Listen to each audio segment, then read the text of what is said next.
नमस्कार दोस्तों, आप सबों का स्वागत है। बिहार बोर्ड मैट्रिक परीक्षा 2024 के लिए आज बताने जा रहे हैं सामाजिक विज्ञान का। तो सामाजिक विज्ञान का के लिए पहला प्रश्न आप देख रहे हैं कि महात्मा गांधी द्वारा असहयोग आंदोलन को कब बंद कर दिया गया। महात्मा गांधी द्वारा असहयोग आंदोलन को कब बंद कर दिया गया। दोस्तों इसके साथ हम आपको व्याख्या भी बताएंगे कि क्यों बंद कर दिया गया, ताकि आपके दिमाग में डायरेक्ट क्वेश्चन बैठ जाएगा। तो ऑप्शन ए 1919 ईस्वी, ऑप्शन बी 1920 ईस्वी, ऑप्शन सी 1921 ईस्वी और ऑप्शन डी 1922 ईस्वी। तो इस प्रश्न का उत्तर क्या हो जाएगा, आप सभी जान रहे हैं तो कमेंट में जरूर बताएं। अगर आप ऑप्शन डी सोचे हैं तो बिल्कुल सही सोचे थे।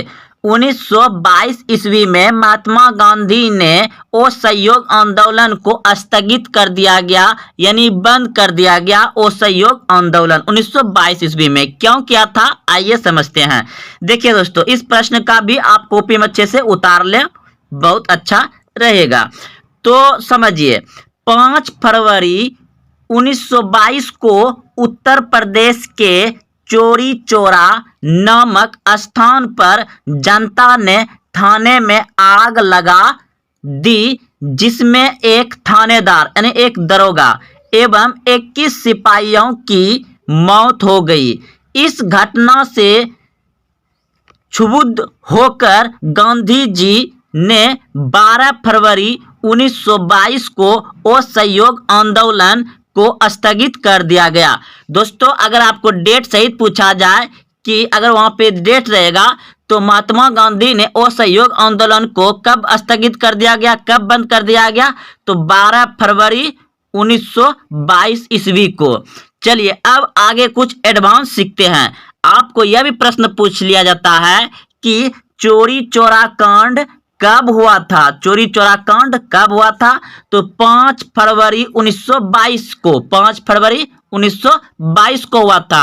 अगर आपको 2 नंबर से पूछ दिया जाए कि यही प्रश्न कि असहयोग आंदोलन क्यों स्थगित कर दिया गया था, असहयोग आंदोलन क्यों बंद कर दिया गया था, तो आप यहां से यहां पूरा लिख दीजिए, आपको 2 नंबर पक्का मिल जाएगा। उसके बाद देखिए, अगर आपको ऑब्जेक्टिव में पूछ दिया जाए कि चौरी चौरा कांड कब हुआ था, तो 1922 ईस्वी। अगर डेट सही रहेगा तो 5 फरवरी 1922 ईस्वी। अगर आपको पूछ दिया जाए 2 नंबर में कि चौरी चौरा कांड मतलब क्या है, समझाइए, चौरी चौरा कांड पर प्रकाश डालें, इस तरह का प्रश्न पूछ दिया जाएगा, तो आप डायरेक्ट यहां से यहां तक इस उतार सकते हैं, यानी कि इस प्रश्न का उत्तर लिख सकते हैं। आपको 2 नंबर पक्का मिलेगा, कोई नहीं काट सकता। तो दोस्तों अब देखिए, यहां तक तो समझ गए। इसमें 3-4 प्रश्न 5 प्रश्न निकल गया, और अब अच्छे से एक बार हम फिर से समझा देते हैं, उसके बाद आगे बढ़ते हैं। 5 फरवरी 1922 को उत्तर प्रदेश के चौरी चौरा नामक स्थान पर जनता ने थाने में आग लगा दी, जिसमें एक थानेदार ने एक दरोगा एवं 21 सिपाहियों की मौत हो गई। इस घटना से विभुद होकर गांधी जी ने 12 फरवरी 1922 को असहयोग आंदोलन को स्थगित कर दिया गया। तो दोस्तों जितना कहें उतना आप आराम से क्वेश्चन बना के भी लिख सकते हैं या ऐसे भी उतार सकते हैं, कोई दिक्कत नहीं। चाहे चौरा चौरी कांड पूछे या असहयोग आंदोलन पूछे, 2 नंबर में आप इसे आराम से पूरा लिख सकते हैं। तो बढ़ते हैं अब अगला प्रश्न की ओर। 2 नंबर प्रश्न है, किस गवर्नर जनरल ने बंगाल में अस्थायी बंदोबस्त लागू किया था। किस गवर्नर जनरल ने बंगाल में अस्थायी बंदोबस्त लागू किया था। Option A Warren Hastings, option B Lord Cornwallis, option C Lord Lytton, option D इनमें से कोई नहीं। तो इस प्रश्न का उत्तर हो जाएगा आपका ऑप्शन नंबर बी, बिल्कुल सही है। लॉर्ड कॉर्नवालिस ने बंगाल में अस्थाई बंदोबस्त लागू किया था, लॉर्ड कॉर्नवालिस ने। अब इसे अच्छे से समझते हैं, चलते हैं प्रश्न का उत्तर समझने के लिए। तो देखिए, इसे भी आपको अगर यदि प्रश्न 2 नंबर से पूछा जाएगा तो आप इसे अच्छे से उतार सकते हैं, आपको 2 नंबर मिल जाएगा, कोई नहीं काटेगा।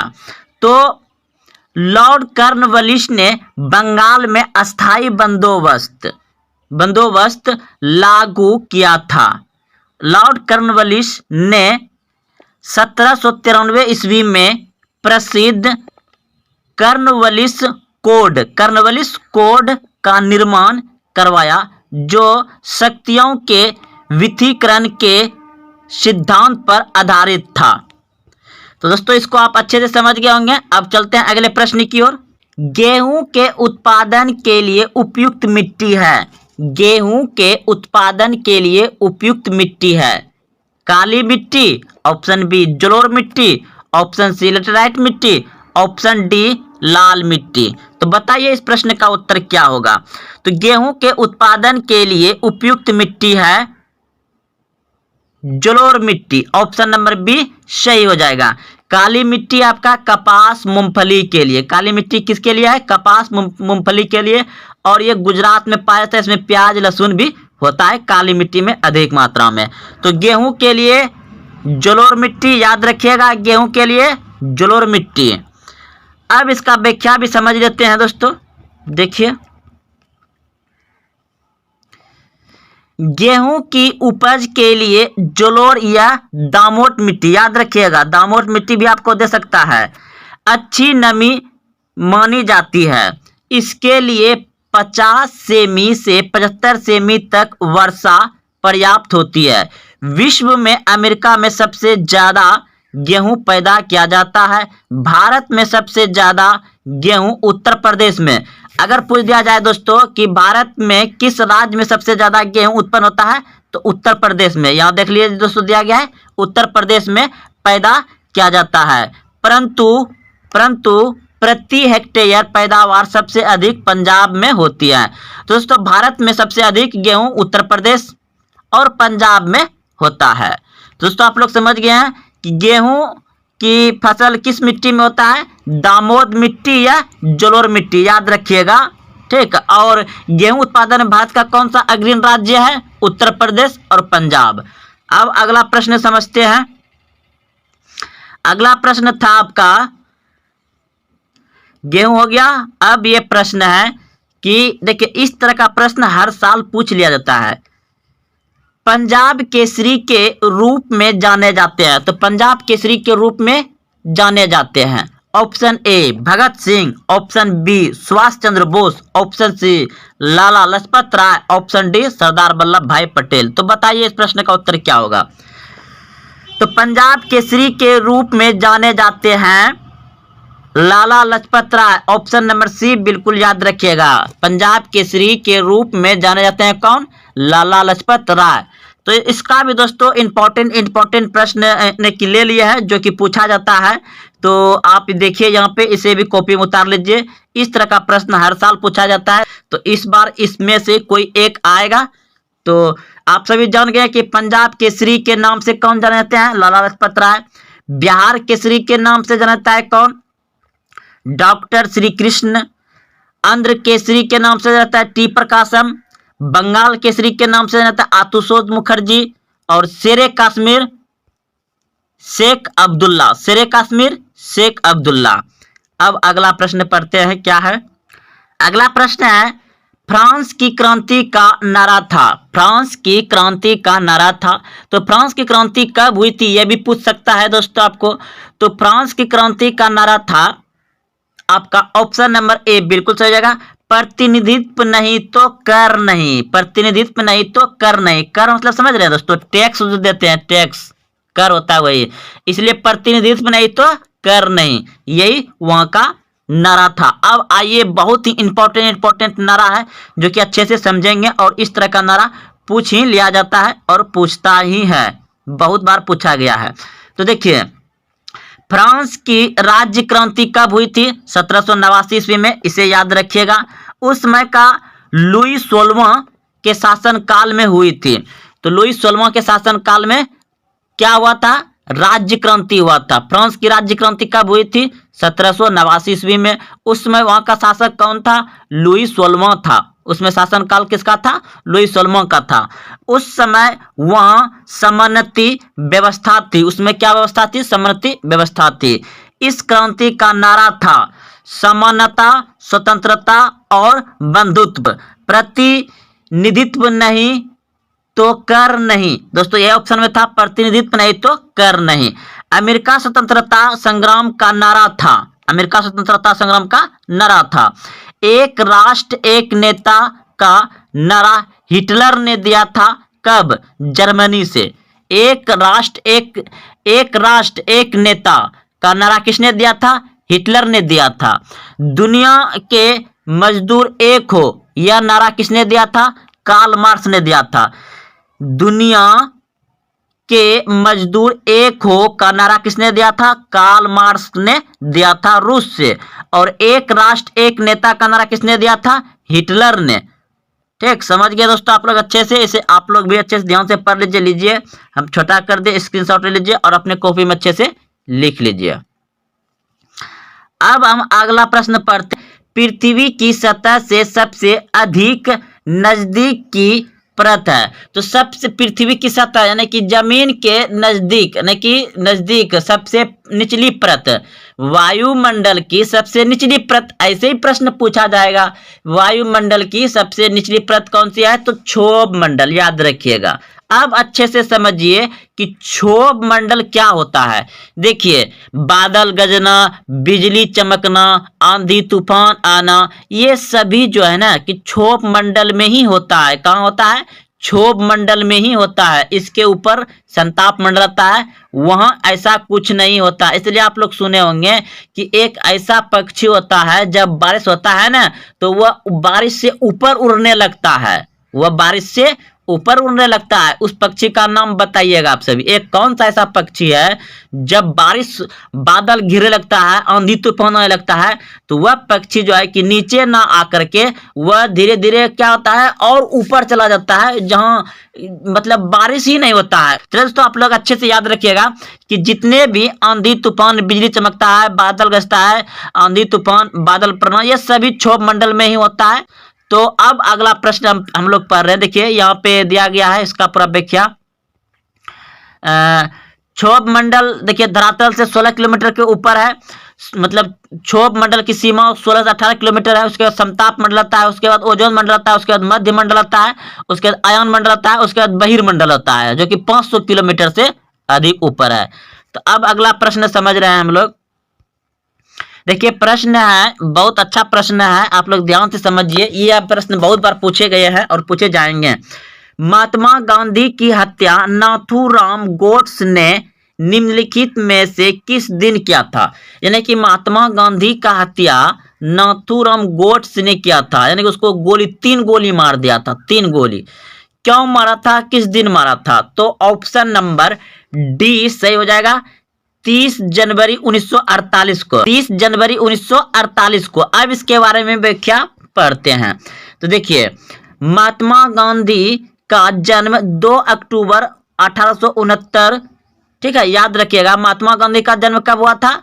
2 अक्टूबर 1869 को कठियावाड़ा, गुजरात के पोरबंदर नामक स्थान पर हुआ था। बापू एवं राष्ट्रपिता से सम्मानित महात्मा गांधी अपने सत्य, अहिंसा एवं सत्याग्रह के साधनों से भारतीय राजनीतिक मंच पर 1919 से 1948 ईस्वी तक छाए रहे। यानी 1919 से 1948 तक क्या रहा? छाया रहा, एकदम उसी का नाम ही नाम। और फिर 30 जनवरी 1948 को दिल्ली की एक प्रार्थना सभा हो रहा था। नाथूराम गोड्से नामक व्यक्ति ने गांधी जी की गोली मारकर हत्या कर दी। तो दोस्तों आप लोग अच्छे समझिएगा। तो महात्मा गांधी को मतलब मृत्यु कब हुआ था, ऐसा प्रश्न पूछ सकता है। तो 30 जनवरी 1948 को महात्मा गांधी को किसने मारा था? नाथूराम गोड्से ने मारा था, प्रार्थना के वक्त। चलिए आगे हम बताएंगे और इसके बारे में। महात्मा गांधी का जन्म कहाँ हुआ था? तो पोरबंदर में हुआ था। ये आपकी बार प्रश्न पूछा गया था। महात्मा गांधी का जन्म कब हुआ था? 2 अक्टूबर 1869 को हुआ था। चलिए आप लोग अच्छे समझ गए, ये गुजरात राज्य के थे रहने वाले महात्मा गांधी। अगला प्रश्न है, वर्ष 1857 में मेरठ में प्रथम सिपाही विद्रोह की आग किस दिन भड़की? प्रश्न है, वर्ष 1857 में मेरठ में प्रथम सिपाही विद्रोह की आग किस दिन भड़की? तो 10 मई को।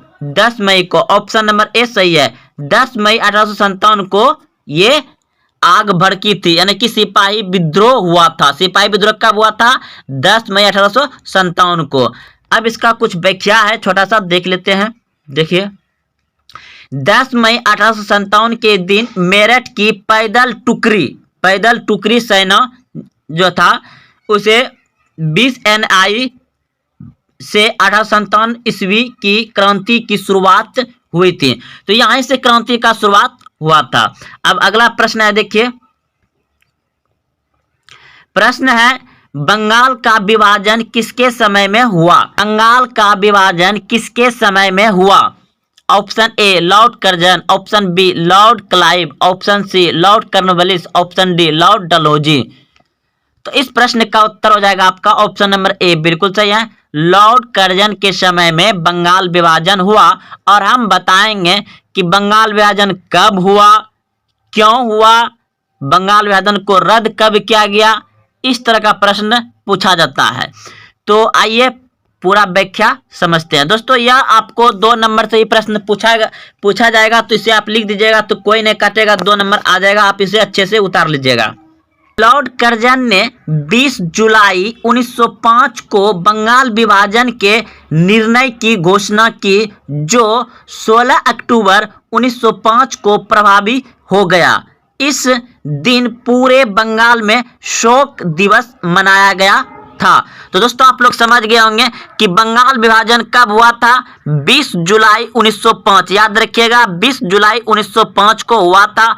और मतलब जब इसे पता चला, पूरा बंगाल में छा गया कि इसका निर्णय जब लेकर के जब पूरा लागू कर दिया गया, तो मतलब पूरे जानकारी हो गया। 16 अक्टूबर 1905 को पूरा बंगाल में क्या हो गया? शोक दिवस के रूप में मनाया गया। अब देखिए आगे, पूरा दिन शोक मनाए गए थे। पुनः लॉर्ड हार्डिंग के काल में 1911 ईस्वी में जॉर्ज पंचम के स्वागत में आयोजित भव्य दिल्ली दरबार में बंगाल विभाजन को रद्द कर दिया गया। तो दोस्तों आप लोग समझ गए होंगे कि पुनः लॉर्ड हार्डिंग ने, किसने? लॉर्ड हार्डिंग के कार्यकाल में 1911, यानी बंगाल विभाजन को कब रद्द किया गया? 1911 में। कौन सी उपलब्धियों पर किया गया था? तो जॉर्ज पंचम के स्वागत में आयोजित भव्य दिल्ली दरबार में बंगाल विभाजन को रद्द कर दिया गया। तो दोस्तों आप लोग अच्छे से समझ गए होंगे। 2 नंबर के लिए इसे आप अच्छे से उतार लीजिए, आपको यहां से 2 नंबर मिल जाएगा। अब अगला प्रश्न था कि लिग्नाइट निम्नलिखित में से किसका प्रकार है? लिग्नाइट निम्नलिखित में से किसका प्रकार है? तो कोयले का। ऑप्शन नंबर बी सही है, कोयले का। लिग्नाइट कोयले का। कोयला 4 प्रकार का होता है, वो भी आपको हम बताएंगे। लिग्नाइट क्या है? कोयले का प्रकार है। ऑप्शन नंबर बी सही हो जाएगा। अब देखिए इसका बारे में भी बता देते हैं थोड़ा। तो कोयला जो है कि एंथ्रासाइड होता है, जिसमें कि 80 से 90% कार्बन होता है।